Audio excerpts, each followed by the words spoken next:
Wood, smoking all my dragons, divine righteous, almighty greats overachieving, never slacking. We back. Today we got how to insult, how to insult like the British, right? And I've heard a couple things that actually threw me off.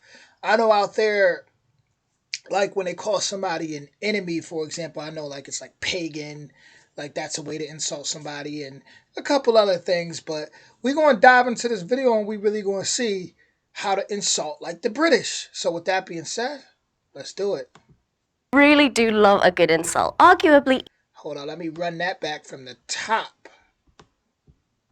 we Brits really do love a good insult, arguably even more than complaining about the weather or making fun of the French. Now, most of these insults are not exactly safe for work, but by some miracle, I did manage to remember 10 that weren't overtly sexual, sexist, racist, classist, homophobic, or, sweary. So, for example,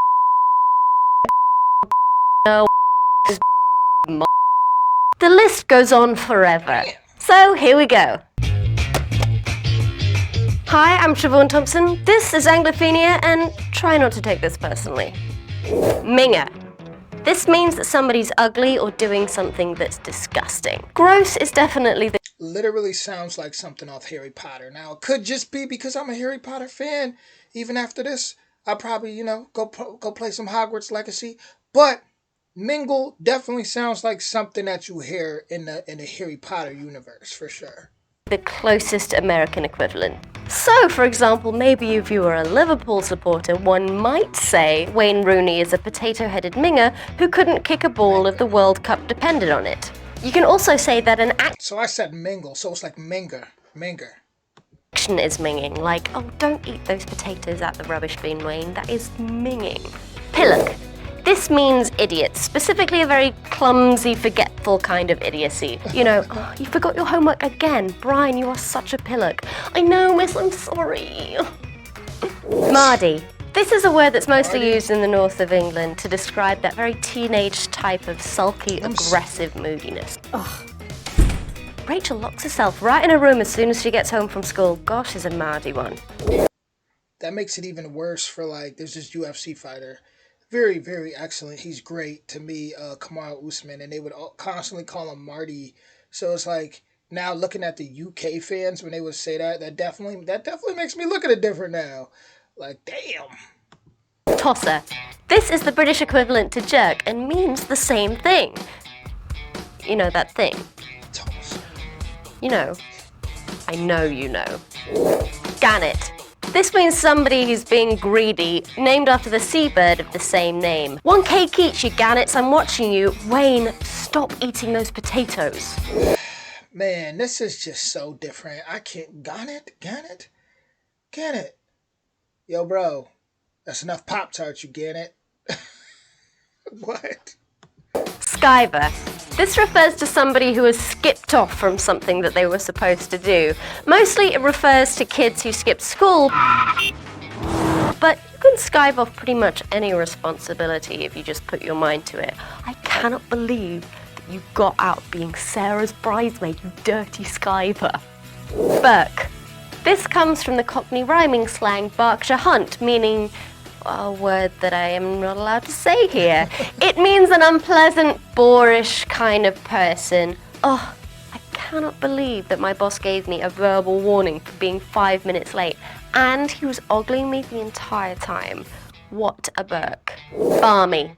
This is a very gentle, affectionate way of calling someone crazy. Don't worry about all the crystals at my auntie's house. She's just a bit balmy. English cricket fans call themselves the Barmy Army because you do have to be. Don't worry about Kanye West. He's just a bit balmy. Nothing serious. Could you imagine if Americans talk like that? I mean, Be a bit bonkers to want to watch a game that takes 4 days to play. Thick as 2 short planks. This is another term for idiot. What can I say? We value intelligence in my country. I keep catching Wayne eating potatoes out of the bin. He is as thick as 2 short planks, that boy. There are several. I don't know why that reminds me of the TV show Ed, Edd and Eddy for some reason. For those that, my classic Cartoon Network fans out there, it just reminds me of the show Ed, Edd and Eddy. I don't know. other similes that are used in the same way. For example, thick as a brick, or as they say on Blackadder, thick as a whale omelette. People also say just thick as in, oh my goodness, he is thick as. This can also be used for almost every other insult. Crazy as, weird as, ugly as, and so on. And finally, yes, the two-fingered salute. I often see Americans do this as the peace sign, but it is the British version of flipping the bird, albeit a lot softer. Oi! That makes me wonder, like, how many tourists have went to the UK and, gave up a peace sign and it be taken in the wrong way and fights have probably occurred. I mean, I'm sure that's happened a lot throughout time. Just those cultural differences are pretty amazing. Pretty amazing how different people can be.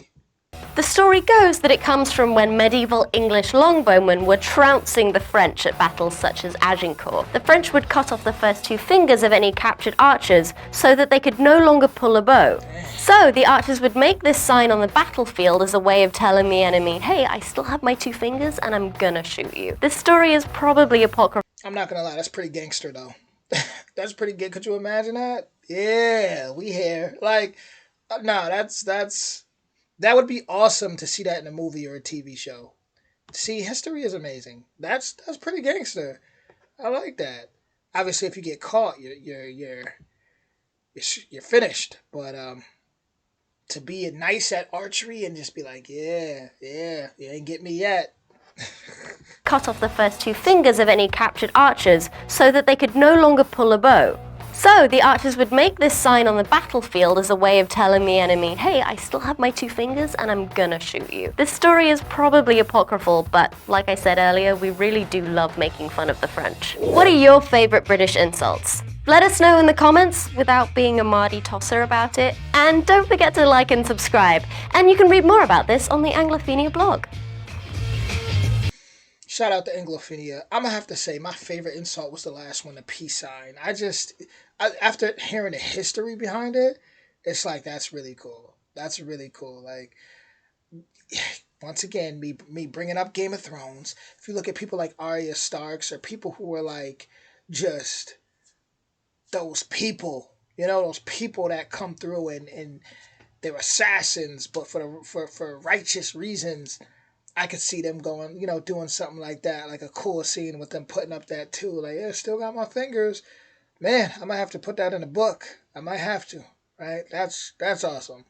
So, yeah, majority of it really did remind me of Harry Potter a lot of the time, but it was definitely interesting and it's cool. It's cool, that people are so different and just how it's like, to me, the UK is just, it's like how can I say, like a different it's just different universe, different world. It's crazy, like just how different we all are. But it's like the same but different, right? Like just I can't even explain what I'm trying to say. But with that being said, guys, shout out to Britain, the British. Shout out to them over there. Yeah, definitely surprising. Original link in the description. I'll be back with more soon. Much love, y'all.